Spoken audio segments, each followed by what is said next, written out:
નમસ્કાર ભાસ્કરભાઈ, સૌથી પહેલાં તો અમારા પોડકાસ્ટમાં આપનું હાર્દિક સ્વાગત છે. સૌપ્રથમ સચિનભાઈ તમને વંદન, અભિનંદન. જય આદિવાસી જય પ્રકૃતિ સાથે હું મારો પરિચય આપું. મારું નામ ભાસ્કરભાઈ પુંડલિકભાઈ સિંગાડે, ગામ બારપુરા, તાલુકો કપરાડા, જિલ્લા વલસાડ. હું અભ્યાસક્રમ મારો 1 થી 7 સુધી માલમપાડા આશ્રમ શાળામાં, ત્યારબાદ 8 થી 10 સુધી ગુંદિયા હાઈસ્કૂલમાં. બાદમાં 1993માં મેં છોડી દીધું ભણવાનું. ત્યારબાદ હું ઘરે રહ્યો ને આગળની પ્રથા એવી હતી કે વધારે શિક્ષણ પર કોઈ મહત્ત્વ આપતું ન હતું. આદિવાસી સમાજ કોઈ એટલું ભણેલા નહીં હતા ને પૂરતી અમારા મા બાપને પણ અભણ, એટલે એ લોકોને શિક્ષણ શું છે એ પણ એ લોકો સમજતા નથી. એટલે મારું મેરેજ કરી દીધું એ લોકોએ 1993માં. ત્યારબાદ મેરેજ કરી દીધું પછી હું એક સંસાર જીવનમાં સંકળાઈ ગયો. સંસાર જીવનમાં સંકળાય ને મારું ગુજારણ ચલાવતો રહ્યો. બાદમાં 1994માં વાત કરું તો તમને એક બાયફ સંસ્થા કરીને આવી. 1994માં લાસકડીમાં બાયફ સંસ્થા ચાલતી હતી. તેના એક અધિકારી હતા નાઈક સાહેબ કરીને. જેમ સીધા આવ્યા બારપુરા ફાટક પર ચીરા મંદિર પાસે, જ્યાં અમે ઊભા હતા, જ્યાં મારી મુલાકાત થઈ એમની સાથે, ત્યારે તો કોઈ ભણેલા જ નથી, કોઈને ગુજરાતી પણ આવતું ન હતું. એટલે એ મારા જોડે વાત કરવામાં લાગ્યા. બસ કે પછી નાયક સાહેબે મને પૂછ્યું કે ભાઈ આપણે આંબા કલમોની જો વાડી અહીં બનાવશું તો ચાલશે કે નહીં, લોકો કંઈક એના માટે સહયોગ આપશે કે નહીં આપે એમ. મેં વિચાર્યું, લખું સાહેબ એ મારે પૂછવું પડશે લોકો સાથે મિટિંગ કરીને. પછી નાયક સાહેબે મને 4-5 દિવસનો સમય આપ્યો. હું લોકો સાથે વાવરમાં, હુંડામાં, સુતારપાડામાં, બારપુરામાં, જે આજુબાજુના ગામ છે 5 ગામ અમે સિલેક્ટ કર્યા ને 5 ગામની મિટિંગ પછી અહીંયા મંદિર ચીરા મંદિર છે ત્યાં અમે બેઠા હતા. પછી લોકોએ નક્કી કર્યું કે અમે આંબા કલમ તો વાડીઓ બનાવીશું, પણ કંઈ ભરોસો નહીં મળે આપણી જગ્યા છીનવી લેશે કે શું. નવું માર્કેટમાં નવું આવે એટલે વિશ્વાસ એટલે લોકોનો પ્રશ્ન એવો ને કે કાલ ઉઠીને જે આ જગ્યા જતી રહેશે તો આપણે શું કરીએ એમ. પણ એમાં ઘણા બધા એ લોકોના પ્રશ્ન હતા. અમે એ લોકોને સમજાવવા માટે ઘણા પ્રયત્ન કર્યા. જાતવારીના લોકોના નવા વિષય પર એ લોકો અમને પ્રશ્ન કરતા. પછી એ વર્ષે ખાલી 60 જેટલી વાડી નક્કી કરી. એક જ વર્ષમાં 5 ગામમાં 60 વાડીઓનું અમે સર્વે કર્યું ને આંબા કલમ રોપી. એટલે એમાં હું 4 થી 5 શરૂઆત કરી ત્યાંથી 2094થી. એટલે શરૂઆત ત્યાંથી અમે જ કરેલી હતી. બાદમાં એ ચાલુ રહ્યું. પછી 1999માં નાયક સાહેબ જતા રહ્યા. એમાં નવા અધિકારીઓ આવતા રહ્યા. જાતવારીનું એ લોકોનું પેલું પ્લાનિંગ, જાતવારીનું પેલું એ. પછી મેં એમાં વધારે કરીને ઇન્ટરેસ્ટ નહીં પકડ્યો. પછી એ મેં છોડી દીધું અને એક ફોરેસ્ટમાં જોડાઈ ગયો. ફોરેસ્ટ જંગલ ખાતું જે ખરું ને એમાં એક વોચમેન તરીકે હું જોડાઈ ગયો. વોચમેનનું કામગીરી હું કરતો હતો. વોચમેનનું કામગીરી કરતાં પછી ચાલુ હતું. પછી થોડાક દિવસે ચાલુ હતું ને પછી એમાંથી પણ ઉપરથી એનો સરકારનો કંઈક આદેશ હતો. પછી એમાંથી પણ અમને છૂટું કરી દેવામાં આવ્યું. ભાસ્કરભાઈ, સૌથી પહેલાં મારો એ જ પ્રશ્ન છે કે જય આદિવાસી મહાસંઘ આ શું છે અને આની સ્થાપના કોને કરેલી, કેમ કરેલી અને ક્યારે કરેલી? બહુ સરસ પ્રશ્ન પૂછ્યો તમે. આદિવાસી મહાસંઘ એટલે એ એક સંગઠન છે. સંગઠન એ છે કે લોકોના હક અધિકાર માટે. સંગઠનનો મૂળ ઉદ્દેશ એ જ હતો છે કે જળ જંગલ જમીન ને અધિકાર એના ઉપર જય આદિવાસી મહાસંઘ કામગીરી કરી રહ્યું છે. જય આદિવાસી મહાસંઘની સ્થાપના જે ખરી એ 2001માં થઈ હતી. રાજપીપળા સમાજ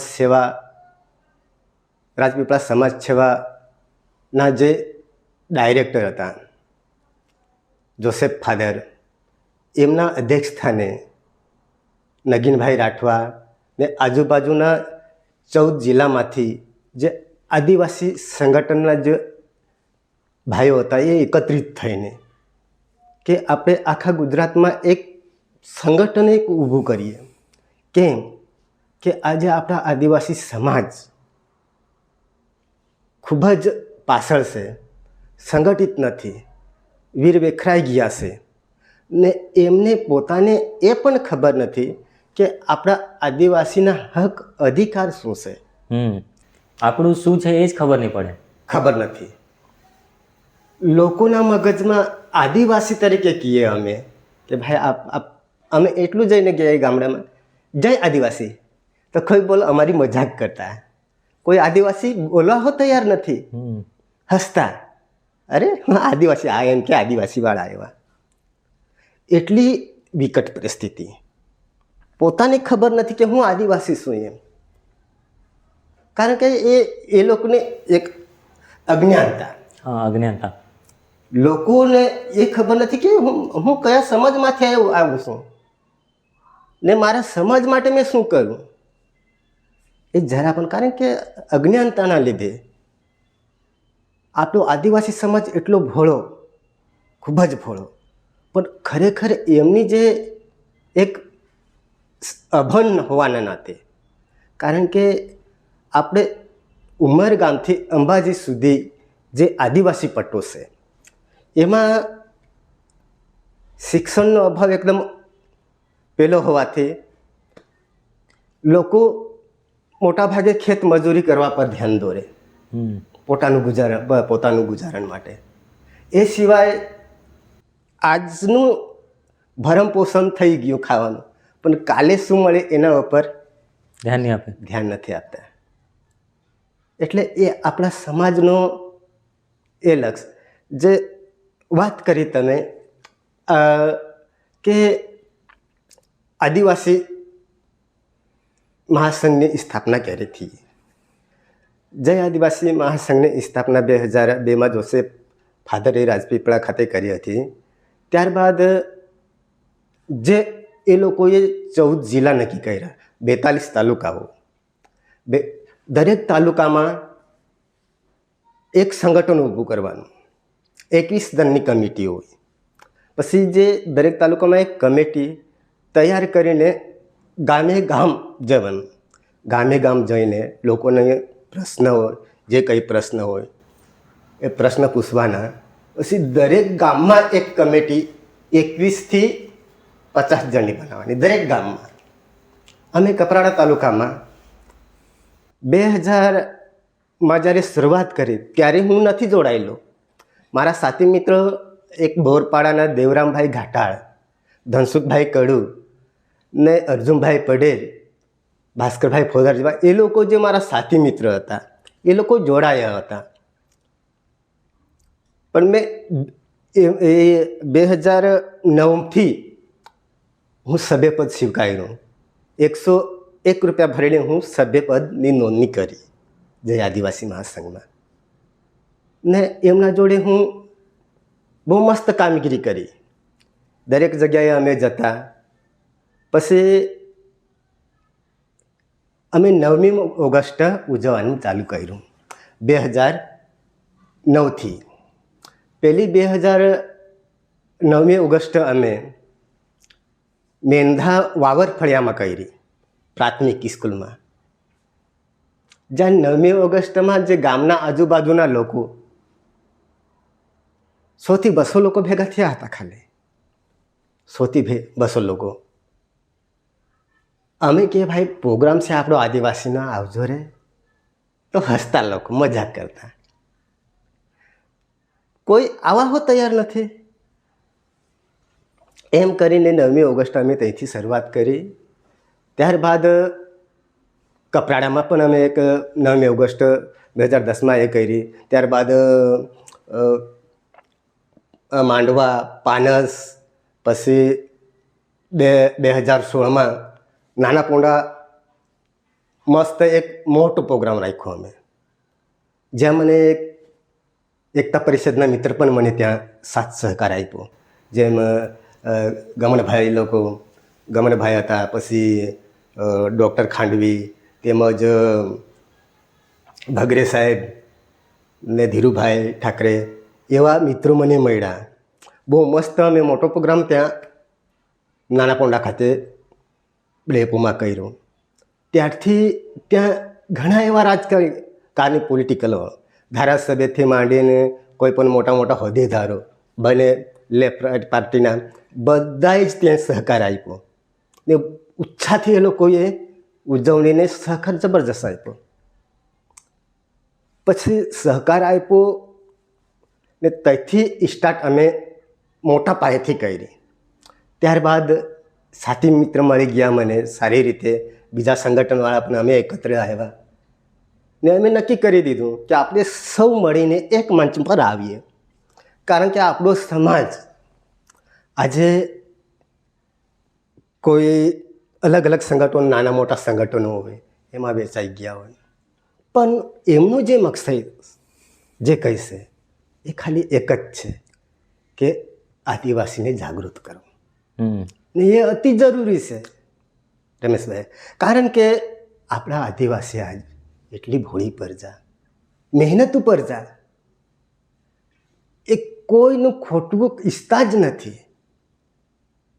કારણ કે એટલી ભોળી પ્રજા આપણે, કોઈ આપણા ઘેરે કોઈ ભરું ના આવે ને તો પોતાની પાસે ઘેરે શું છે એ નથી વિચારતા, પણ એને દિલથી પ્રેમ ભાવથી એને ખવડાવે પીવડાવે ને બધું એટીસ્તે એને આદર કરીને એમને રવાના કરી દેતા હોય છે. એવી આપણે આદિવાસી ભોળી પ્રજા.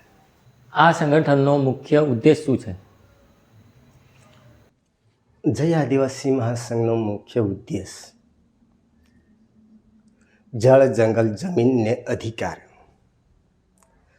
એ મુખ્ય ઉદ્દેશ છે એમનો. કારણ આજે જોવા જઈએ ને તો આવનાર પેઢી માટે ઘણી પરિસ્થિતિઓ ખરાબ છે. કારણ કે આજે જોવા જઈએ તો મોટા મોટા રસ્તાઓ બનતા હોય આદિવાસી સમાજમાં. એમાં આદિવાસી અત્યારે એક વચ્ચે એક યોજનાઓ બહાર પાડી, પાર તાપી લીવરલી યોજના. એ પણ ક્યાં? આપણા આદિવાસી વિસ્તારમાં જ. તેમજ તમને કહેવું કોરિડોરવાળો, રસ્તાવાળો, તેમજ બીજું કંઈક પાવર હાઉસવાળો, એવા જે મોટા મોટા ઉદ્યોગો આવતા હોય. સરકારની શું પોલિસી છે, હું સરકાર વિશે કંઈ વાત કરવા માંગતો નથી, પણ જે કંઈ મોટા મોટા પ્રોજેક્ટો આવે, રોડ રસ્તાઓ આવતા હોય, ડેમ્બો આવતા હોય, એ એક આદિવાસી પટ્ટીમાંથી જ જતું હોય. ત્યારે આદિવાસીનો જે જળ, જંગલ, જમીન એના ઉપર નિર્ભર છે આપણો આદિવાસી સમાજ. ને એ જો જતો રહેશે તો આપણે આદિવાસી સમાજનું શું? એટલે એ ગંભીર બાબત છે ને ખરેખર આપણે એના ઉપર ધ્યાન આપવું જરૂરી છે. બાકી આવનાર જે પેઢી છે એમને અતિ નુકસાન છે. જ્યાં સુધી આપણો સમાજ સંગઠિત નહીં થાય ત્યાં સુધી આપણા સમાજના છેલ્લે હાલ થવાના જ છે. તો ભલે ગમે તે હોય પણ સંગઠન એ એક મહત્ત્વનું હોય.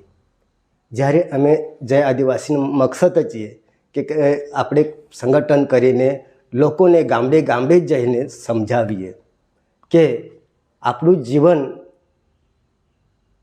ખેતી આધારિત, એવો 4 માસ જ્યારે ઉપરથી વરસાદ થતો હોય ને ત્યારે નાગલી, વરી, ડાંગર, ભાત, કુળીદ, ઉડીદ, ખરસાણી કરીને પોતાનું જીવન આપણે ગુજારીએ છીએ, એના ઉપર નિર્ભર રહીએ છીએ. ત્યારે જો એવો જતું રહે તો આપણે જવાના ક્યાં? એટલે આપણે જે ભવિષ્યમાં જે અંગ્રેજ શાસન વખત ગુલામ બની રહે એ જ પારવાનો છે. તો સંગઠન એક અતિ જરૂરી છે. આદિવાસી સમાજ માટે આ મહાસંઘ કયા પ્રકારની માંગણીઓ રજૂ કરે છે?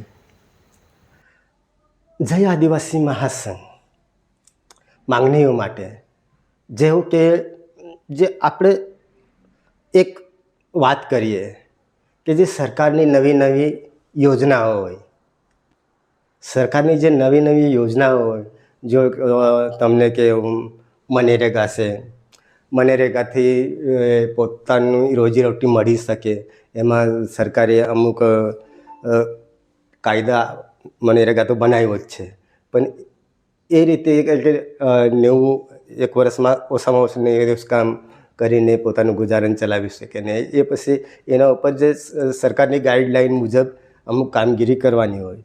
તેમજ બીજું કે તમને કે અમુક જે આદિવાસીના ઉત્થાન માટે સરકારો એ સિવાયની તો અમુક નીતિઓ બનાવી છે સરકારીએ. નીતિની વાત કરીએ તો પછી અમુક એવું હોય કે ખેતી માટે અમુક સાધન સામગ્રી, ખાતર હોય, બિયારણ હોય, તમને કે પછી લારીવાળા હોય, પાનગાંડાવાળો હોય, મચ્છી ઉદ્યોગ હોય, જે એવી કંઈક સરકારની નવી નવી જે યોજનાઓ છે એને જે આપણા સમાજને પૂરતું ખબર નહીં હોય. જ્યારે જે કોઈ અમુક ફરતા હોય કે તાલુકામાં જતા હોય, કોઈક વલસાડ જતા હોય, કોઈ ઓફિસોમાં જતા હોય, એ લોકો જે સરકારની ગાઈડલાઇનથી જે અમુક યોજના હોય એ લોકો જ જાણતા હોય, પણ જે ઘેરે બેઠા હોય મોટા ભાગે આપણો સમાજ કેવો કે યોજનાને એ કંઈક એના ઉપર વધારે મહત્ત્વ આપતી નથી.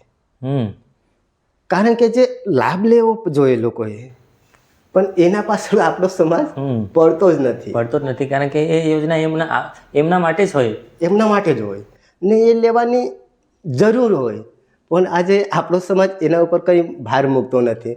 કારણ કે એ લોકો અમુક પછી કંટાળી જતા હોય. અમુક એમાં જે અમુક પ્રોસેસ કરવાની હોય, જાતિના દાખલા હોય, આવકના દાખલા હોય, જે અમુક જે પ્રોસેસ પ્રમાણે જે કંઈ ડોક્યુમેન્ટ આપવું પડે સરકારને કે પછી કોઈ બી અધિકારીઓને, એમાં હેરાનગતિ થતા હોય. કોઈક વખતે એમને દાખલો ન નીકળતો ન હોય, કોઈક વખત આવકનો દાખલો નહીં નીકળતો હોય, એવું બધું હોય. એટલે એનાથી લોકો દૂર રહેતા જાય, આપણે એનો લાભ નથી લેતા. અનુસૂચિત જાતિ અને જનજાતિ માટે આ સંગઠન કયા પ્રકારના કાર્યો કરે છે? અનુસૂચિત જનજાતિઓ માટે એ જે તમને અત્યારે જે વાત કરી, અનુસૂચિત જનજાતિઓ માટે જે અનુસૂચિત જનજાતિ માટે જે 33% જે અમુક આપણને જે સરકારની અમુક ગાઈડલાઈન પ્રમાણે અમુક નીતિ આધારે એ લોકોએ જે ફાળવણી કરતા હોય. બરાબર. એટલે એ આધારે અમુક સરકારના રૂલ્સ પ્રમાણે, પણ એનો જે ફાયદો લેવાનો હોય એ આપણે સમાજે જ લેવાનો હોય. કારણ કે એમાં અમુક આગળ પડતા સરપંચો હોય, તાલુકા પંચાયત સભ્ય હોય, જિલ્લા પંચાયતના સભ્ય હોય, કારણ કે એમને પોતાને અનુભવ હોય. એ સિવાય અત્યારે તમને હું વાત કરી એ રીતે કે એક આપણો સમાજ શિક્ષિતથી પાછળ હોવાના નાતે, શિક્ષણ ઓછું છે આપણા સમાજ, એના લીધે આગળ આવી શકતા નથી ને એના ઉપર વધારે કંઈ એ લોકો ભાર પણ મૂકતા નથી. કારણ કે એમને મોટા ભાગે આપણો સમાજ ધ્યાન આપતો હોય કે આમથી આપણે જોવા જાય તો ઇન્ટરેસ્ટ એ વાપીમાં આવી એટલે મોટાભાગે કંપનીમાં જતા હોય, સેલવાસ જતા હોય. બાજુમાં એક મહારાષ્ટ્ર રાજ્ય આવ્યું, ત્યાં દ્રાક્ષને વાડીને એવું ઘણી હોય, ત્યાં રોકડી ઉપર નિર્ભર કરે એ નિર્ભર લોકો. કરે. કારણ કે સવારે જાય એટલે સાંજે એમને 500-600 રૂપિયા મળી જાય. એટલે એ આધારે આપણે હા, એટલે જાત મહેનત જિંદાબાદ જિંદાબાદ એમ. એવી રીતે. કારણ કે એનો ફાયદો એ લોકો કેટલાક અમુક લોકોને એનો ફાયદો મળેલો જ નહીં, એટલે એ લોકોને ઇન્ટરેસ્ટ નથી એમાં. ઇન્ટરેસ્ટ નથી એમને. જો ફાયદો મળે થોડો ઘણો તો ઇન્ટરેસ્ટ આવે કે આ મળે ખરેખર આ આપણા માટે જ છે. હા, એટલે એ અતિ જરૂરી છે. શિક્ષણ ક્ષેત્રે આદિવાસી મહાસંઘ, જય આદિવાસી મહાસંઘની ભૂમિકા શું છે? શિક્ષણ ક્ષેત્રે જય આદિવાસી મહાસંઘની ભૂમિકા, જય આદિવાસી મહાસંઘ અમારું જે રાજ્ય લેવલની જે કમિટી છે એને એક ઠરાવ પસાર કર્યો ને અમારી જે એક ઓફિસ છે રાજપીપળા ખાતે, ત્યાં અમે બધા મળીને એક આયોજન એવું કર્યું કે આપણો સમાજ ભણે ને આગળ કેવી રીતે જઈ શકે, એના માટે એક અમે ત્યાં કોર્સ ચાલુ કર્યા જ છે રાજપીપળા ખાતે, જ્યાં 1 વર્ષનો જ કોર્સ છે. કારણ કે એમાં એવું કે CDTV છે, કોમ્પ્યુટર, CDT તેમજ LLBની જે LLB માટે તૈયારી કરવાની હોય, જે એવી અમુક જે નીતિ રીતે કોર્સ અમે 1 વર્ષનો ત્યાં નક્કી કર્યો છે, જેથી કરીને આપણા બાળકો જે છે એ લોકો કોઈ બી ઇન્ટરવ્યૂ હોય કે કોઈ બી જગ્યાએ જતા હોય તો એ લોકો પાછળ રહેતા હોય, કારણ કે તૈયારી નહીં હોય. હા, તૈયારી નહીં હોય. આપણા છોકરાઓ ભણે ખરા પણ તૈયારી કરવામાં પાછળ રહે. ભણે અને તૈયારી આની હોય કે જે અભ્યાસક્રમ છે એની જ તૈયારી હોય. ઇન્ટરવ્યૂ કે એ આપવાની એ અલગથી કરવી પડે, પણ એની તૈયારી કરતા નથી ને આપણા સિટીવાળાને એ લોકો કરે એટલે એ નીકળી જાય અને આપણા લોકો ઇન્ટરવ્યૂમાં જ નીકળી જાય પાછળ પડી જાય. કારણ કે એ લોકોના જે છોકરાઓ ખરા અમુક ટ્યુશન આપતા હોય છે, જ્યારે આપણી અહીંયા એક એવું ને કે અહીંયા કોઈ એટલી બધી કંઈ સુવિધા જ નથી, એટલે એના કરતાં આપણો સમાજ પાછળ રહેતો જાય ને જે છોકરાઓ જે અમુક છોકરાઓના જે માય બાપ અમુક ભણેલા છે એમના છોકરા જતા હોય, આગળ જતા હોય ને આગળની ડિગ્રી પ્રાપ્ત કરતા હોય, પણ ખરેખર જે શિક્ષિત છે, મારે કહેવાનું એટલું જ છે કે એક શિક્ષણ એક એવું વસ્તુ છે કે એક માણસના જીવનમાં ઘડતર માટે ને આગળ લઈ જવા માટે એક શિક્ષણ એક અતિ મહત્ત્વનું છે. ખરેખર આપણા સમાજે એકબીજાને મદદરૂપ થવું જોઈએ, એકબીજાને એવું કે ના ભલે એમના છોકરા એમના મા બાપ મહારાષ્ટ્રમાં જતા હોય, કોઈ કંપનીમાં જતા હોય ને એ છોકરાઓ જ્યારે ઘેરે જઈને ઢોર ચારતા હોય કે કોઈક મજૂરીએ જતા હોય, બાળમજૂરી કરતા હોય, બાળમજૂરી, તો એ અતિ અમુક પ્રશ્ન તો બહુ પહેલાં છે જે એ લોકોને મદદરૂપ થવાના હોય, તો આપણો સમાજ એમાં અમુક જે કરવું પડે, જે શિક્ષિત લોકો છે, શિક્ષિત સમાજ છે, કારણ કે સંગઠન એ કંઈ બધે જ ફરી ન શકે ને જ્યાં સુધી આપણે શિક્ષિત છોકરાઓ આગળ ના આવે ત્યાં સુધી આપણો સમાજ જે છે એ પાછળ રહેવાનો જ છે. તો ખરેખર એક શિક્ષણ અતિ જરૂરિયાત છે ને જ્યાં સુધી આપણા છોકરાઓ ભણે ન ત્યાં સુધી સમાજ આપણો પાછળ જ રહેવાનો છે. ખરેખર તમારા જે સંગઠન જે કોર્સ તમે ચલાવો છો એ ખરેખર સારી વાત છે આપણા સમાજ માટે, કારણ કે એ કોર્સમાં આપણા છોકરાઓ જશે તો જ આગળ વધશે. કારણ કે અત્યારે જે છોકરાઓ ત્યાંથી આવ્યા છે, તમને વાત કરું, આ કપરાડાની ઓછામાં ઓછી 15 થી 20 છોકરીઓ ત્યાં આવી છે, પણ જે છોકરીઓ ત્યાં 1 વર્ષનો કોર્સ કરીને આવે છે, કોઈ LLB કરતી છે અત્યારે પોરીઓ, તો કોઈક નર્સ બની છે, કોઈ PSIની પણ ઇન્ટરવ્યૂ આપીને પાસ થઈ ગયેલી છે છોકરીઓ.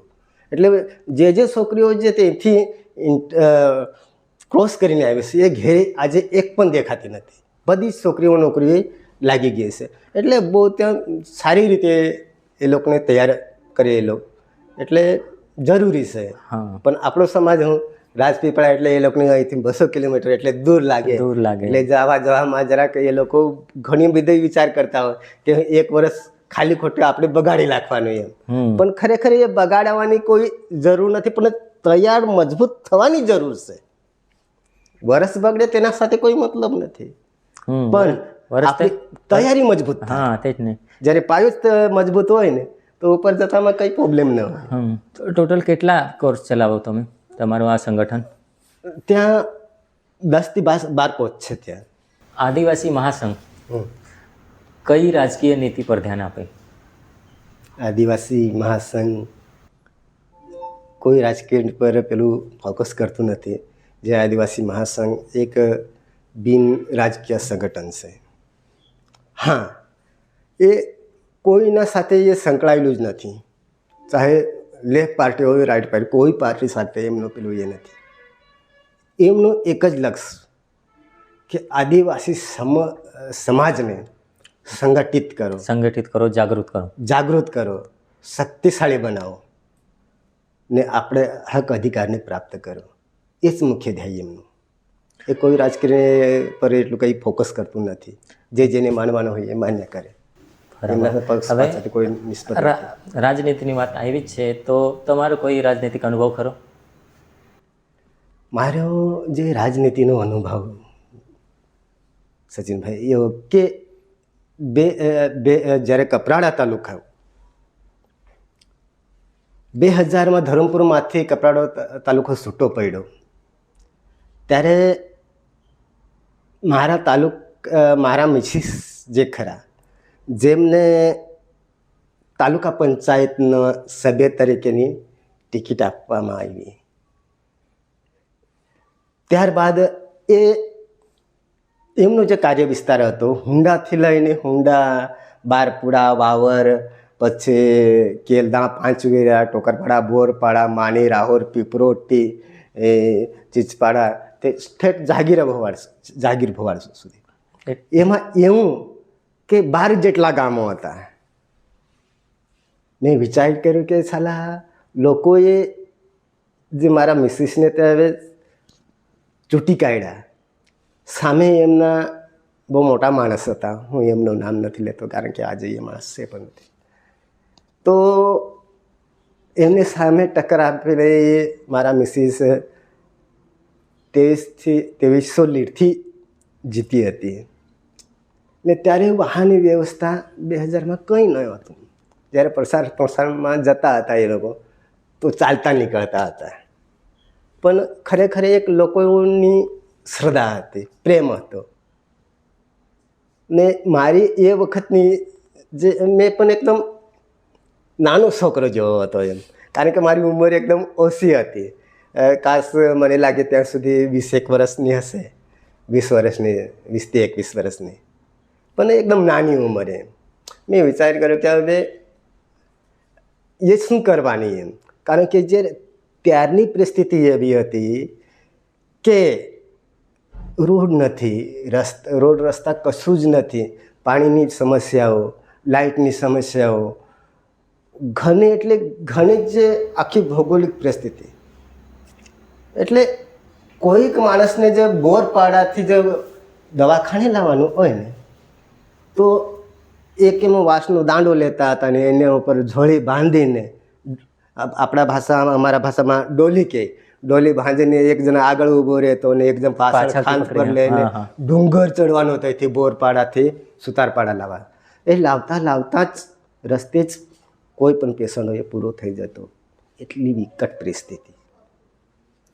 ત્યારે મેં વિચાર્યું કે એમની જે હવે એ લેડીઝ છે એમને પૂરતું એ નથી, તો એમને મદદરૂપ થવા એક પતિ તરીકે મારી ફરજ હતી જે એમની કામગીરી ધપાવવા માટે. હું પણ કોઈ રાજકીયમાં ત્યારથી જોડાયેલો જ ન હતો, કારણ કે એ મારું એક પેલું પગથિયું હતું એમ. મેં એ કર્યું ને પછી ધીમે ધીમે 2000 ત્યારે જીતુભાઈ ચૌધરીની વાત કરું, જીતુભાઈ ચૌધરી પણ સાથે હતા, એક બાબન શેઠ હતા, એમના જ ભાઈ હતા, મણીલાલ સોનજી પ્રમુખ હતા તાલુકા પંચાયત, મણીલાલ સોનજી પટેલ બાલચુંડીના એ પ્રમુખ હતા. બધા કરતાં મારા મિસિસ જ ઓછી ઉંમરના, એટલે બધા અમારા માટે પ્રેમ ભાવથી જોતા હતા ને પ્રેમ ભાવથી રાખતા હતા. ને એક અમારી પરિસ્થિતિ એટલી ખરાબ, તમને કેમ કે ખિસ્સામાં 50 રૂપિયા પણ ન હતા ને કપરાળ જવાનું આવવાનું ભાડું પણ મળતું નથી. એટલી ખરાબ પરિસ્થિતિ, બહુ જ ખરાબ પરિસ્થિતિ. તો એક તમને વાત કરું કે મનીલાલ સોનજી જ્યારે પણ અમે જતા ત્યારે ખિસ્સામાંથી અમને 100-200 રૂપિયા કાઢીને આપતા કે તમે આવ્યા છે, જાઓ ભાડા માટે તમારે લેતા હો. કોઈક વખત બાબન શેઠ હતા, એ પણ અમુક પેલું એ કરતા હતા. ત્યારથી હું એ પણ માનું કે મારા જે એક રાજકીય જો ગુરુ તરીકે હું માનું ને, તો આજે મને મણીલાલ સોનજી એક સ્વર્ગવાસ થયા છે, બાબન શેઠ એ ખરેખર એ મારા એક ગુરુ સમાન મેં એમને માપ. કાશ આજ એ લોકો જો અહીંયા રહેતે ને તો આ કપરાણાની કંઈ કાયા અલગ રીતે પલટ કરી લાગતી. કારણ કે એ લોકોની જે વિચારસરણી હતી એ ખૂબ સારી હતી ને કપરાડા તાલુકો છૂટો પડવામાં એ મેં ઘણી બધી મહેનતો પણ કરી હતી, એમના પ્રયાસોથી હા થઈ હતી. ને એ બેન એમને મળી ગઈ ને પૂરી કરી 2000થી કપરાડા તાલુકા ધરમપુરમાંથી કપરાડા તાલુકો છૂટો પડ્યો ત્યારે. ને ત્યારથી હું જરાક રાજકારણમાં એટલે જે અમુક વહીવટતંત્રમાં હું મારા મિસિસના કાર્ય કરતો હતો ને તેમાંથી થોડી ઘણી મને રાજકીય દૃષ્ટિએ મને પ્રેરણા મળતી હતી. હવે પછી જો તમને મોકો મળે તો તમે રાજકારણમાં પાછા આવશો કે? બહુ મહત્ત્વનો પ્રશ્ન પૂછશો તમે સચિનભાઈ. આજે ખરેખર રાજકારણમાં માણસે જે શિક્ષિત હોય, આગળ પડતા હોય, કોઈક અમુક જાણતા હોય એને આગળ નીકળવું જરૂરી છે. પણ અમુક સરકારની જે નીતિ એના આધારે કોઈક જે હોશિયાર છોકરાઓ હોય એ લોકો કાયદાના બંધનમાં કંઈક બંધાયેલા હોય, એ આધારે એ આગળ નીકળી શકતા નથી. બાકી ખરેખર હું તો કોઈક રાજકારણમાં રહેવાનો જ નથી. પહેલી વસ્તુ મારું મેં નિશ્ચય કરી રાખ્યો છે કે હું જ્યાં સુધી રહીશ. સચિનભાઈ હું તમને કેમ કે 2014થી હું પોતાનું ઘર છોડી દીધું છે. હું આવું ઘરે સાંજે આવું, એક વસવાટ કરવા માટે આવું. માત્ર ને માત્ર હું 11 વાગ્યાથી 3:30 વાગ્યા સુધી દર દિવસ કપરાણા હું એક ઓફિસમાં ખાલી બેસીને એક સેવા આપી રહ્યો છું, જ્યાં મને કોઈ પગાર પેમેન્ટ એવું કોઈ આપતું નથી. ખાલી જઈને ત્યાં હું એક લોકોની સેવા, કોઈના દાખલા કાઢવાના હોય તો એમને ફોર્મ ભરી આપવાના, કોઈની અરજી લખવાની હોય તો એને અરજી લખી આપવાની, કોઈને ઓનલાઈનનું અમુક હોય તો ઓનલાઈન કરી આપવાનું, કોઈ પોલીસ સ્ટેશનની અરજી હોય એ. પછી તમને કેમ કંઈક જંગલ જમીનના ઝઘડાઓ ચાલતા હોય આપણા સમાજમાં, પછી જમીનના ઝઘડાઓ ચાલતા હોય, એ બાબતે અમુક અમે કામગીરી કરીએ. અમુક છૂટાછેડાવાળા પણ અમુક કેસો આવતા હોય, ત્યાં જે મફત કાનૂન ઓફિસ આગળથી નામ હતું, અત્યારે મફત કાનૂન ઓફિસ એમ નથી પણ એક કાનૂની સહાય ઓફિસ. મફત કાનૂન ઓફિસ એમ નથી, અમે કાનૂની સહાય ઓફિસ અત્યારે એક નામ ચેન્જ કર્યું છે ભાઈ. એટલે ત્યારથી હું એક સેવા જ આપું છું અત્યાર સુધી. મારા છોકરા 2 છોકરાઓ હાલે ભણતા છે. એક છોકરો કોલેજ પૂરું કરીને અત્યારે MSW કરે છે, જ્યારે એક છોકરો તલાવ ચોરા 11 સાયન્સ કરી રહ્યો છે. હું એના પર જે ફોકસ કરવાનું હોય છોકરા પર એ હું કરી શકતો નથી. ને માત્ર કે મારું એટલો જ થાય કે આપણો સમાજ એક આગળ આવે તો અતિ સારું.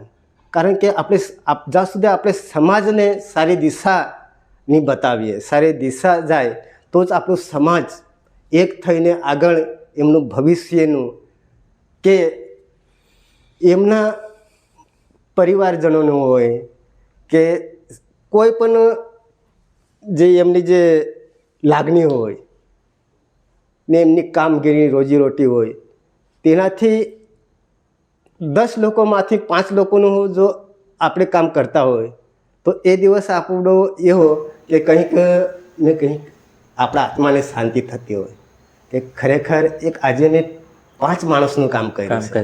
બરાબર. કારણ કે એ 5 માણસ જ્યારે એમને આત્માને શાંતિ મળતી હોય તો એની એક ઉપરવાળો આપણને દુઆઓ આપતો હોય એટલે આપણા પોતે પણ એમાં સફળ થતા હોય. આદિવાસી સમાજના જે યુવાઓ છે એમના માટે રાજકારણ કેવું છે? એ રાજકારણમાં આવવું જોઈએ કે નહીં? બહુ મહત્વનો પ્રશ્ન પૂછ્યો સચિનભાઈ તમે મને. એક યુવા શક્તિ, જ્યાં સુધી યુવા શક્તિ આગળ નહીં નીકળે ત્યાં સુધી આપણો સમાજ આગળ નીકળવાનો. કારણ કે યુવા શક્તિમાં એક ધગસ હોય, એક જનૂન હોય, ગરમ ખૂન, ઉકળતું ખૂન. એટલે એમને પેલું થાય કે ના, એ થવું જ જોઈએ. હા, કોઈ પણ અધિકારી હોય, કલેક્ટર હોય કે દેશ હોય કે કોઈ પણ હોય, એમને એસવાય કોઈ નિસંકોચથી ડાયરેક્ટ વાત કરી દેવાની, ભાઈ આ કામ તારે કરવાનું છે. આ શક્તિને, એ પાવર ને જણુનતા એ કોનામાં હોય? એક યુવાઓમાં હોય. તો આપણા સમાજને જે આગળ લઈ જવાનું હોય તો ખરેખર યુવાઓએ જાગૃત થઈને આપણે સમાજને આગળ આવીને કામગીરી કરવી જોઈએ. બહુ મહત્વનો પ્રશ્ન છે તમારો, એ જરૂરી છે આપણા સમાજ માટે. આદિવાસી મહાસંઘ માટે રાજનીતિ ફાયદાકારક છે કે પછી નુકસાનકારક છે? આદિવાસી મહાસંઘ માટે રાજનીતિ એક ફાયદાકારક કે નુકસાનકારક, હું માનું ત્યાં સુધી એ સંગઠન છે, નિષ્પક્ષ સંગઠન છે. એ રાજનીતિને માનતું નથી, એ સમાજ ઉપર નિર્ધારિત છે. એટલે એમાં સંગઠનની તો વાત જ નથી આવતી કે એમાં રાજકારણ એ કરવું જોઈએ. સંગઠન એક નિસ્વાર્થી સંગઠન છે, એમાં કોઈ પેલું એ નથી. એટલે એટલું બધું રાજકારણમાં કોઈ એ જોતું નથી. આદિવાસી સમાજ માટે આ સંગઠન દ્વારા કયા કયા આંદોલનોમાં પોતાની ભૂમિકા ભજવી છે? જય આદિવાસી મહાસંઘ હર કોઈ સમાજના હક અધિકાર માટે જો કોઈ આદિવાસીને અન્યાય થતો હોય, આદિવાસીના વિરોધમાં કોઈ પણ કાયદા સરકાર, કોઈ પણ સરકાર હોય એ બનાવતી હોય જેથી કરીને આપણા સમાજને નુકસાનકારક હોય. અત્યારે તમને કેમ પાર તાપી લિવરિંગ વાળી, તેના ઉપરથી જે આદિવાસી મહાસંઘે એક નેતા, હું નામ નથી લેતો, જેમના માર્ગદર્શનથી એક મોટી રેલી દરેક ગામડાઓમાં એક આનંદભાઈ બહુ મોટી એ ચલાવતા હતા, મુવમેન્ટ ને એમાં જબરદસ્ત કરીને ગંભીરતાથી એક થઈને બધા નીકળી પડ્યા. ને તમને આજે વાત કરું, તમે તમારો બહુ પ્રશ્ન છે એની પાછળથી હું જવાબ આપું, પણ તમને સચિનભાઈ વાત મેં એક કરું, એક આદિવાસીને શું વાત કરું કે અમે વર્ષો પહેલાં જય આદિવાસી કહેવા માંગતા હતા કે જય આદિવાસી, તો કોઈ બોલવા રાજી નથી. પાઘડી બાંધવાની તો વાત જ દૂર આવી, પાઘડીથી તો દૂર જ રહેતા હતા. પણ જે આ લિવરિંગમાં જો પ્રોજેક્ટ તૈયાર થયો, પાર તાપી લિવરિંગવાળો, પછી આનંદભાઈ આગળ નીકળ્યા, એના પાસે હજારો નવયુવાનોની આગળ નીકળી આવ્યા. ત્યાર પછી જે અમારું જે સંગઠન છે, જય આદિવાસી મહાસંઘ છે, એકતા પરિષદ હોય કે અન્ય સંગઠન હોય, એક મજબૂતાઈ સંગઠનોને મળી કારણ કે એક નેતા નીકળ્યા એમ આપણા સમાજ માટે એમ, એટલે લોકો પણ આકર્ષિત થઈ ગયા એમ ને બધા લીડરશીપ થવા તૈયારી લાગી એમ, એક પાછળ એક પાછળ એક લીડરતા ને કેમ મને લીડરતા મળી તો બસ ઘણી સારી વાત છે, બીજા ભાઈ હોય મને લીડરતા મળી તો ઘણી સારી વાત હોય. કારણ એક જણું ને જ્યાં સુધી આ લીડર પોતાને લીડર માને તો જ હજારો લીડરો ઉત્પન્ન થવાના ને હજારો લીડરથી આપણો સમાજ સંગઠિત થઈને આગળ નીકળી શકે. એટલે લીડરતા એક બહુ મહત્ત્વની છે ને જ્યાં સુધી યુવાઓ લીડરતાની સ્વીકારે ને ત્યાં સુધી કશું જ નથી. જે તમારો પ્રશ્ન હતો જે એક લેબરિકવાળો પ્રશ્ન હતો, પછી તમને કેમ બહેનોનો પ્રશ્ન હોય, આંગણવાડી વર્કર બહેનોનો હોય, કોઈ પ્રશ્ન તે એના ઉપર પણ અમે આવેદનો આપતા હતા. ત્યારબાદ પોલીસ સ્ટેશનમાં કોઈ પણ અમુક ગુનાહિત કાર્યો જે થતા હોય, જે આપણા સમાજને નુકસાનકારક થતા હોય તો એના બાબતે પણ અમે આવેદનપત્ર આપતા હતા. બાદ તમને કેવું જે અમુક જંગલ ખાતાની કોઈક પ્રશ્ન હોય કે જે અમુક જંગલ ખાતામાં આપણા લોકો જેમને પ્રમાણપત્રો મળ્યા છે છતાં પણ ફોરેસ્ટ ડિપાર્ટમેન્ટ અમુક રીતે એમાં દખલગીરી કરીને એમાં વૃક્ષારોપણ પણ કરી દેતી હોય. કારણ કે એ લોકો એવા કે અમુક ગરીબ પ્રજા એટલે અજ્ઞાનના નાતે એ લોકો અધિકારીઓ સમજતા હોય અને એમાં વૃક્ષારોપણ કરી દેતા હોય. જ્યારે એવા પ્રશ્નો હોય તો એના ઉપર પણ અમે આવેદનપત્ર આપતા. અમુક પાણીના પ્રશ્ન હતા, તમને કેમ પાણીનો પ્રશ્ન 2015માં અમે શરૂઆત ગુરવરથી કરી હતી. અમારા જય આદિવાસી મહાસંઘે જે ખરું ગુરવરથી અમે પગદાંડી ચાલતા પાણીના પ્રશ્ન એટલો ગંભીર હતો કે ખૂબ જ ગંભીર હતો. ત્યારે MLA જીતુભાઈ ચૌધરી જ હતા, એમને પણ અમે આવેદનો પત્ર આપ્યા હતા, મામલતદારને આપ્યા હતા, કલેક્ટરને પણ આપ્યા હતા. એટલે જે પ્રશ્નો જે સમાજને નુકસાનકારક હોય એના ઉપર અમે અતિ દિલથી જે આદિવાસી મહાસંઘ નિષ્પક્ષે એના ઉપર અમે આવેદનપત્રો આપતા હોઈએ છીએ. પછી ચાહે પ્રાંતને આપવાના હોય, કલેક્ટરને આપવાના હોય, મામલતદારને આપવાના હોય કે કોઈને પણ જે લાગતા વળગતા અધિકારીને અમે આવેદનપત્ર આપતા હોઈએ. એ કામગીરી અમારું જે આદિવાસી મહાસંઘ કરે. આદિવાસી સંસ્કૃતિ અને પરંપરાઓનું સંરક્ષણ કરવા માટે આપણા મહાસંઘની ભૂમિકા શું છે? ખૂબ સરસ સચિનભાઈ તમે પ્રશ્ન પૂછ્યો. આદિવાસીની સંસ્કૃતિ એટલે અતિ પાયાની સંસ્કૃતિઓ છે. આજે આપણો સમાજ કંઈક અલગ રીતે જોતરાઈ રહ્યો છે. જે આપણી સંસ્કૃતિ છે, તમને કેમ આપણો પહેરવેશ, જે આપણી પહેરવેશ એટલે જે ધોતી ફાળી હોય એ આપણો આદિવાસીનો પહેરવેશ છે. એ જ રીતે આપણું વાજિંત્ર સંસ્કૃતિ, વાજિંત્ર તમને કેવું ઢોલ હોય, તારપા હોય, નગારા હોય, કાહળી હોય, તૂર હોય, જે એ આપણી સંસ્કૃતિ જે છે વાજિંત્રોની, એને ટકાવવાની અતિ જરૂરી છે. કારણ કે એ જે આપણા સમાજ આજે લગ્ન પ્રસંગો હોય તો એ બધા ભૂલી ગયા. અત્યારે પેલું કંઈક નવું આવ્યું ડીજે ને પેલું જાતવારીને આવ્યું, એટલે જે કાહળી તૂર જય આદિવાસી મહાસંઘ એવું કે જે અમુક આદિવાસીના પ્રશ્ન એવા ઘણા હોય, અમુક સાંસ્કૃતિક પ્રોગ્રામો હોય, પછી કોઈ લગ્ન પ્રસંગો હોય કે કોઈ પણ વાજિંત્રના પ્રશ્ન હોય કે એક આપણે સમાજને આજે આપણો સમાજ કોઈ લગ્ન પ્રસંગ હોય તો અમુક અનદેખાઈ કરીને એકબીજાની કે નહીં આ ભાઈ લગ્નમાં ડીજે લાવ્યો તો 20,000ના પેલા ભાઈ ડીજે લાવ્યો તો હું 50,000નો ડીજે લાવું. દેખાદેખીમાં આ ભાઈ એક આ રીતે મંડપ બનાવ્યો તો હું એનાથી જરાક મોટું કંઈક અલગ રીતે કરું.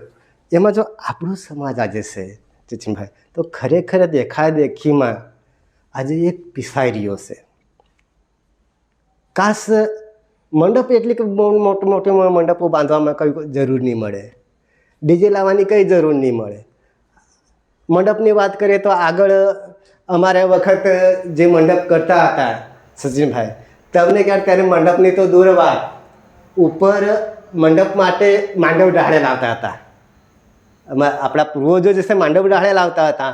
ઉપર ઉંબરના ઝોરા, પછી જાંબળાના ઝોરા ને એવું લાખી દેતા હતા માંડવ પર, ને એમાં લગ્ન થયેલું. મારું પોતાનું લગ્ન એમાં થયેલું. ત્યારે મંડપને એવી કોઈ સુવિધા ન હતી.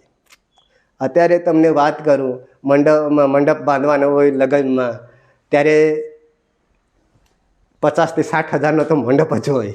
હા. ડીજે તમે લાવવાના હોય તો 20,000 થી 25,000 રૂપિયાના ડીજે લાવવાના. એક બીજી અત્યારે એક પેલું નવું ચાયું ઠંડુ પીના. આગળ આપણા પૂર્વજ હતા, 5 બાટલી દારૂ 5 બોટલો બે કરે એટલે ખુશ. કારણ કે એ આપણો રિવાજ હતો એ આદિવાસીનો. ત્યારે અત્યારે તમને કે એક ટેમ્પો ભરીને ઠંડુ લાવે, એમાં એટલી ઘણી નુકસાન, ખૂબ નુકસાન. એના ઉપર ખરેખર આપણે સમાજને જાગૃત કરવા અતિ જરૂરી છે. ને જ્યાં સુધી આપણું સમાજને આપણે આ બાબતે જો જાગૃત નહીં કરીએ તો આપણો સમાજ સચિનભાઈ ખરેખર કંઈક અલગ રીતે જવાનું, અલગ રસ્તે અવળી રસ્તે જઈને સાફ થઈ જવાનું. કારણ કે એ અતિ જરૂરી છે. આ બાબતમાં ખાસ ધ્યાન આપવું એ અતિ જરૂરી છે. ને જે સંસ્કૃતિની જે વાત કરવા જઈએ આપણે, જ્યારે આપણી જે કારણ કે ડીજે લાવવાની કંઈ જરૂરી છે. ડીજે આપણે 50,000નું લાવીએ, એના જગ્યા પર આપણે કાહળી લાવવાની. કાહળીવાળા કેટલા 5,000 6,000 રૂપિયા લે, તૂરવાળા 2,000 રૂપિયામાં આવી જાય.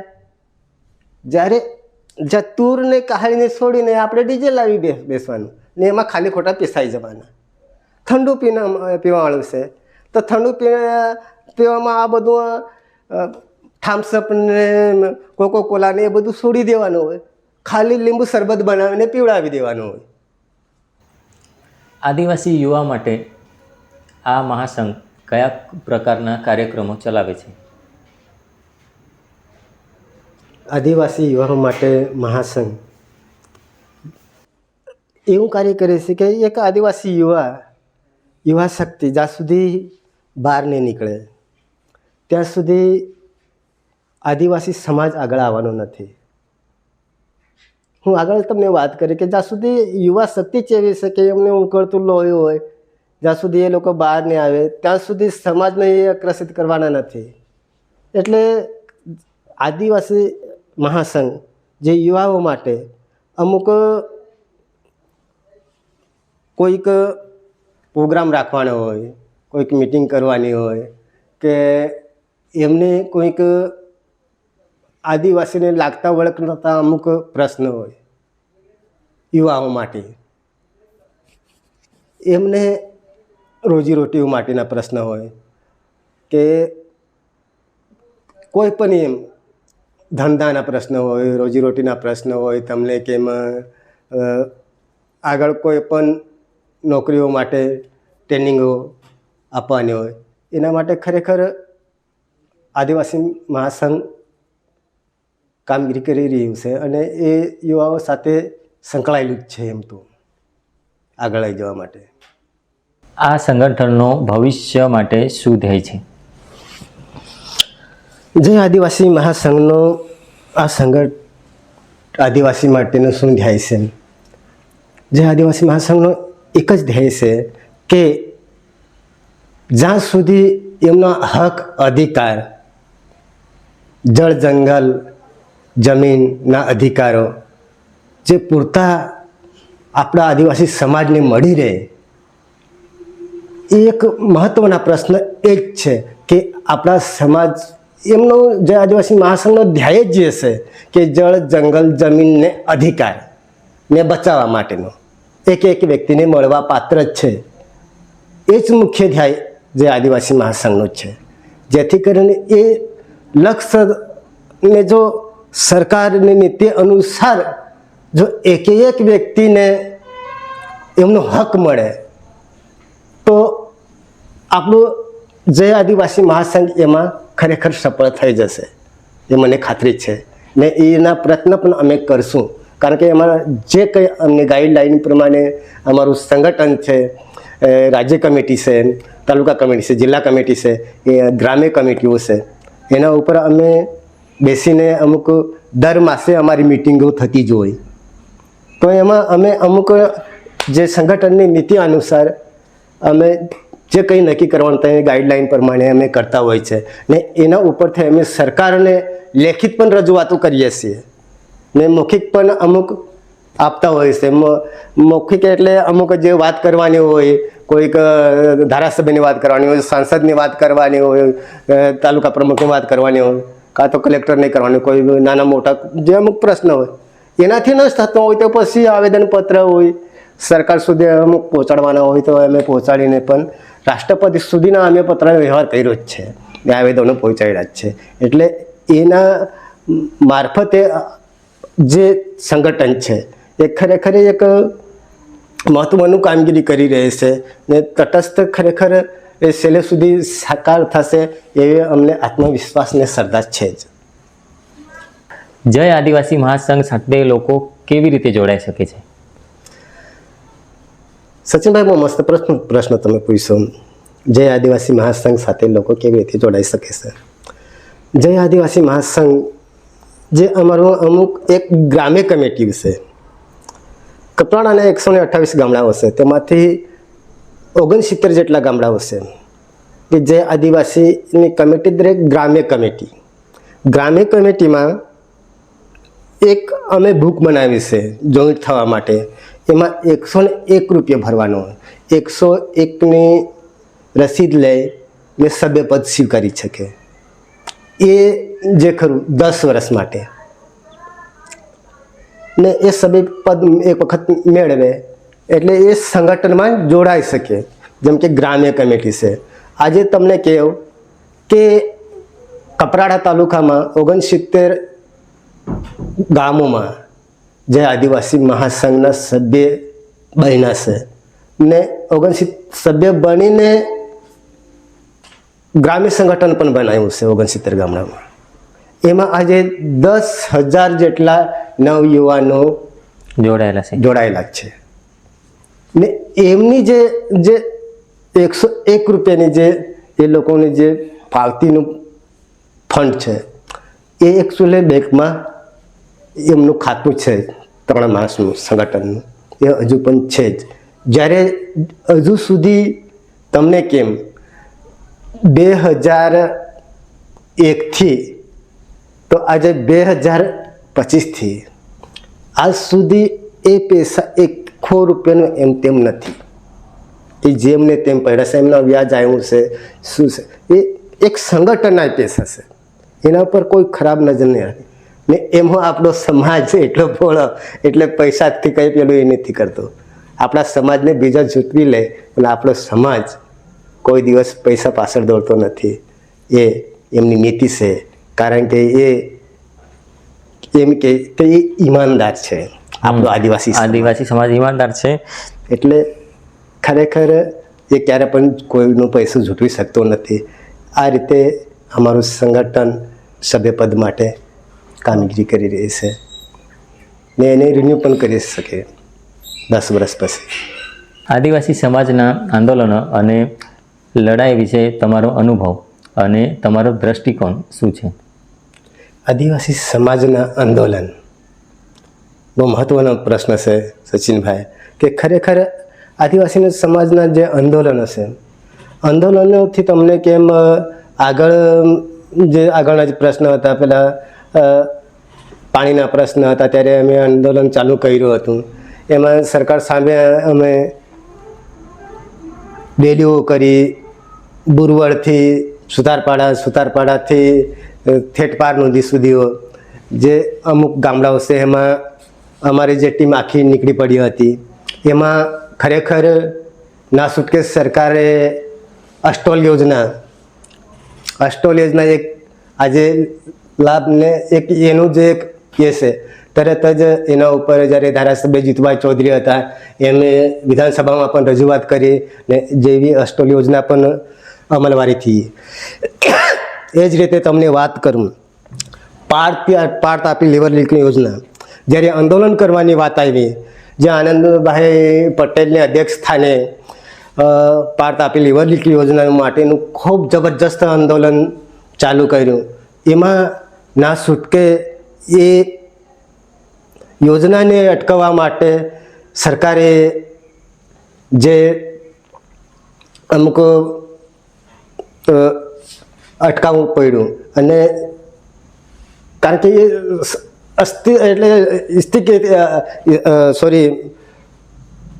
એમાં સરકારે જે ખર્યું ઝૂકવું પડ્યું એમ, કારણ કે પાળ તાપી લિવર લીક યોજનામાં એટલી જગ્યાઓ જતી હતી, અમને તો એટલો બીક લાગતી હતી. તમને કેમ આ આખો આદિવાસી પટ્ટો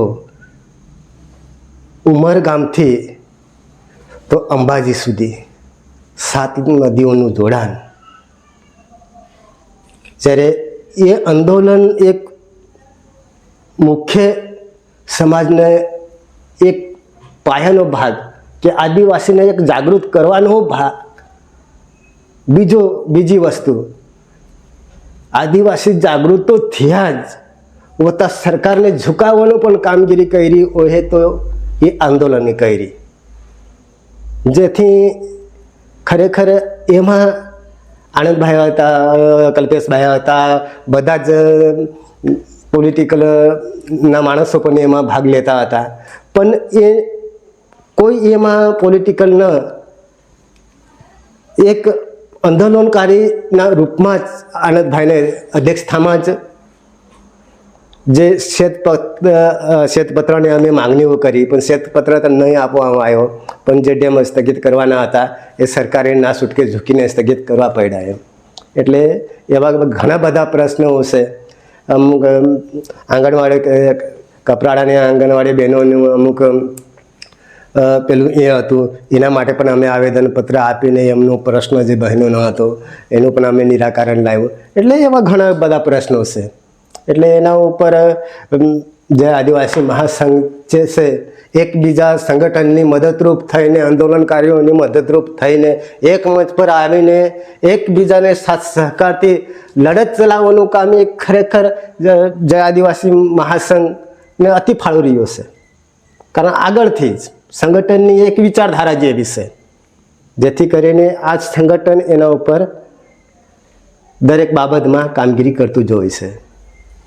યુસીસી એટલે કે યુનિફોર્મ સિવિલ કોડ, જે નવો કાયદો ગુજરાતમાં લાગુ થવાનો છે, જેની જે જાહેરાત થઈ છે, તો એની અસર આપણા આદિવાસી સમાજ પર કઈ રીતે થાય, શું થાય, તે તમે આ કાયદા વિશે શું વિચારો?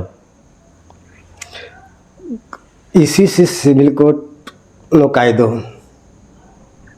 એની ખાલી અમલવારી થઈ છે, હજુ સુધી કાયદો બન્યો નથી.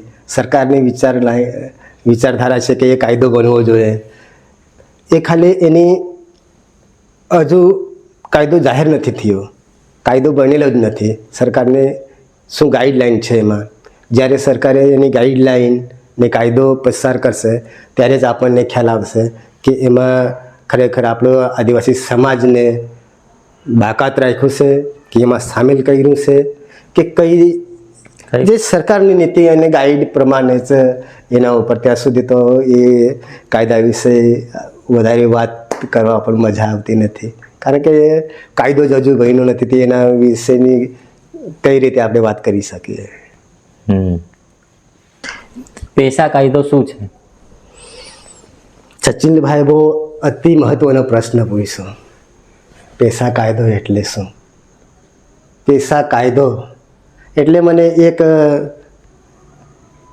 દોહા યાદ આવે છે, ભજન એક યાદ આવે છે, નથી મારા મનમાં એક એવી હોશ રે, ગામડું રૂડું બનાવું. જે આપણા ગામને જો વિકસિત કરવું હોય, રૂડું બનવાનું, ગામના કામો કરવાના હોય, તો ખરેખર આપણા માટે સરકારે પેશા કાયદો લાવ્યો છે. પેશા કાયદો લાવ્યો છે, પણ આજે વાત કરીએ સચિનભાઈ, પેશા કાયદો શું છે એની અમલવારી 1999માં એમની અમલવારી સરકારે કરી.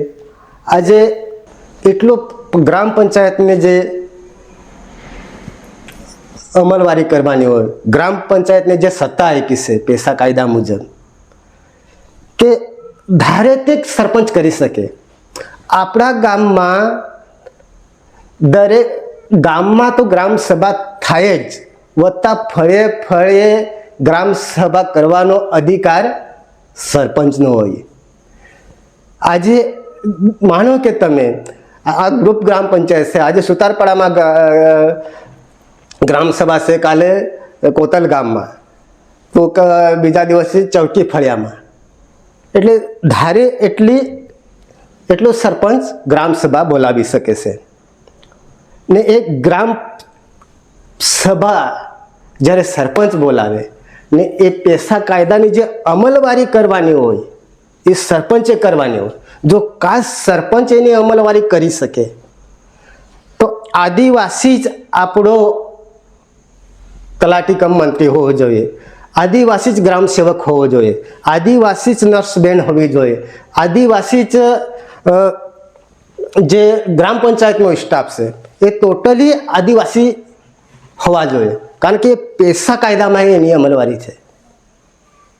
એના માટે અતિ જરૂરી છે. એના માટે મને યાદ આવે છે કે મારા મનમાં એક એવી હોશ રે ગામડું રૂડ બનાવવું. કારણ કે એમાં જે બધું આપ્યું છે આપણા હક અધિકાર, જે આજે અમુક જમીન સંપાદન થતા હોય ત્યારે કોઈ સરપંચના ઠરાવ વગર, ગ્રામ પંચાયતના ઠરાવ વગર કલેક્ટર પણ આપણી કોઈ જે આપણી જગ્યા હોય, શું કહીએ ને, જે સરકારી સીટ પર જગ્યા હોય એ કલેક્ટરને પણ બારોબાર આપી શકાય નથી.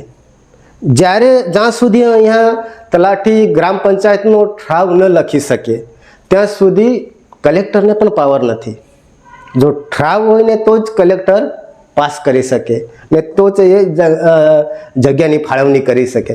એટલો પેશા કાયદામાં પાવર છે. પણ એને અમલવારી કરવાની એ કોને કરવાની હોય? ગ્રામ પંચાયતે, સરપંચે કરવાની હોય. પણ પેશા કાયદો શું છે એ સરપંચ લોકો જાણતા નથી. પેલી વસ્તુ તો સરપંચ સુધી પેશા એટલે હું, એ લોકોને એટલું છે કે હું કોઈના પર આંગળી ચંતો નથી. માત્ર આજકાલના સરપંચ લોકો એવા અમુક હોય, હું કોઈને પેલું એ પણ કરવા માંગતો નથી.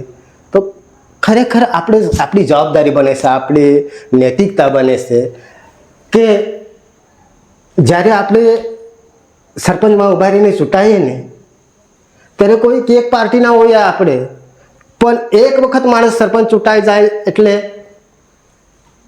જે કોઈ ગ્રામ પંચાયતના જે મતદાર યાદીમાં જેટલા કોઈ મતદારો છે એટલાને સમદ્રષ્ટિથી જોવાનું હોય. એ કોઈ પક્ષપાતનો નથી. એ ગમે તે પાર્ટીનો હોય, ગમે તે પક્ષનો હોય, ગમે તે સંગઠનનો હોય, એ વસ્તુ ભૂલી જવી જોઈએ. કારણ કે સરપંચનો જે પાવર છે, સરપંચ કોઈ પાર્ટીનો હોતો જ નથી પેલી વસ્તુ તો. કારણ કે એમને જે પાવર છે, પણ એ જે અમુક જાણવાનું હોય એ સરપંચ લોકો સમજી શકતા નથી. માત્ર ને માત્ર સરપંચ લોકો અમુક આપણા વિસ્તારના લોકો એવા મોટા ભાગે એક વખત આપણે સરપંચ બનાવી દઈએ, સરપંચે ખાલી વહીવટ કરવાની હોય, કોન્ટ્રાક્ટદાર બનીને કામગીરી, રસ્તાના કામગીરી કરવાની હોય, સરપંચને નહીં કરવાના હોય. એક પંચાયતની બોડી હોય, એમાં બાંધકામ સમિતિ હોય, પાણી સમિતિ હોય, એ બધી કામગીરી હોય એ સમિતિ કરવાની હોય. જ્યારે પોતે સરપંચ કોન્ટ્રાક્ટર બનીને પોતે કામો કરતા હોય તો એ અતિ મારા માટે બહુ પેલું છે એમ. એટલે એ બધું ન સમજવું જોઈએ. કારણ કે જ્યાં સુધી સરપંચ જાગૃત ન બની શકે, એ પોતે જ કોન્ટ્રાક્ટર થવા માંગે એટલે એનો મતલબ એ થઈ ગયો કે આપણી ગ્રામ પંચાયત પર પાણી ફરી ગયું. મોટા ભાગે સરપંચો એવા હોય.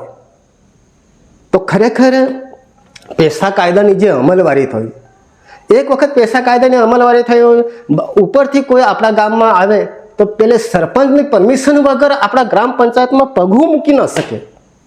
એટલું પેશા કાયદામાં પાવર છે. કારણ કે જે રૂઢિ પ્રથા જે આગળ ચાલતી હતી એ પેશા કાયદામાં બધા જ એમાં અમલવારી થઈ છે ને એને પેશા કાયદામાં એ આખી જ જોગવાઈઓ છે પણ એની અમલવારી જ સરપંચે કરવી હોય. પણ મતલબમાં સરપંચો જ પેશા કાયદો શું છે એ જાણતા નથી. એટલે પેશા કાયદો ગ્રામ પંચાયત માટે જ બનાવેલો છે, પરફેક્ટ ગ્રામ પંચાયત માટે જ બનાવ્યો છે, પણ પૂરતું એની જાણકારી નથી. કારણ કે આપણા વિસ્તારમાં મોટા ભાગે સરપંચો અભણ જ હોય. એટલે કાયદો શું છે, આપણો પાવર શું છે એ જ ખબર નથી. ભાસ્કરભાઈ, તમારો કિંમતી સમય આપવા બદલ અને જય આદિવાસી મહાસંઘ વિશે વિસ્તૃત માહિતી આપવા બદલ ખૂબ ખૂબ ધન્યવાદ. Thank you very much સચિનભાઈ. તમે જે આજે મને નિમંત્રણ કર્યું, જે ટોપ સ્ટોરી જે તમારું ચેનલ છે, હું તમારો ખૂબ ખૂબ આભારી છું કે ખરેખર આજે આપણા આદિવાસી પટ્ટીમાં ને એક બોર્ડર વિલેજના જે આપણા ગામડાઓ છે ને આ ગામડાને આવરી લઈને અહીંના જે અમુક પ્રશ્નો છે એ પ્રશ્નને વાચા આપીને તમે આગળ લઈ જાઓ છો. બહુ મહત્ત્વનું ફાળો છે તમારો. ખરેખર જો આ ચેનલ છે અતિ મહત્ત્વનો છે. એક આપણા સમાજને, આદિવાસી સમાજના વાચા આપવા માટે તમે સમય કાઢી, પોતાનો કિંમતી સમય, આજે કોઈ માણસ 2 મિનિટ 5 મિનિટ કાઢવામાં આપતા નથી, સમય આપતા નથી, પણ તમે આજ મને એટલો સમય આપીને મારું જે મારા જે મંતવ્ય તે તમે જાણી લીધા ને હું જેટલું બને એટલે હું કંઈ એટલું પેલું એ નથી, કોઈ રાજકારી નથી, કોઈ પોલિટિકલ નથી, કોઈ નેતા નથી. હું સાદો ને સિમ્પલ માણસ છું ને અતિ ગરીબ માણસ છું. જે મારા માટે જે અમુક અનુભવો હતા એ બને એટલે હું એને તમારા પાસે રજૂ કર્યા જ છે. એમાં કોઈ મારી ભૂલચૂક થઈ હશે તો સોરી, એ બદલ હું તમારા પાસે માફી માગું છું. ને તમે મને આમંત્રિત કર્યા અહીંયા સુધી, હું તમારે જોડે ટોપ સ્ટોરમાં સામેલ થઈ ને ખરેખર આ ચેનલ એક અતિ મહત્ત્વનું તમારું આ ચેનલ છે ને કે ખરેખર આવનાર દિવસોમાં ખૂબ આપણા આદિવાસી સમાજને આગળ લઈ જશે એવી હું આશા રાખું છું. ને તમે મને અહીંયા સુધી બોલાવ્યો તે બદલ ખૂબ ખૂબ સૌનો સચિનભાઈ તમારો, રમેશભાઈ તમારો આભાર વ્યક્ત કરું છું.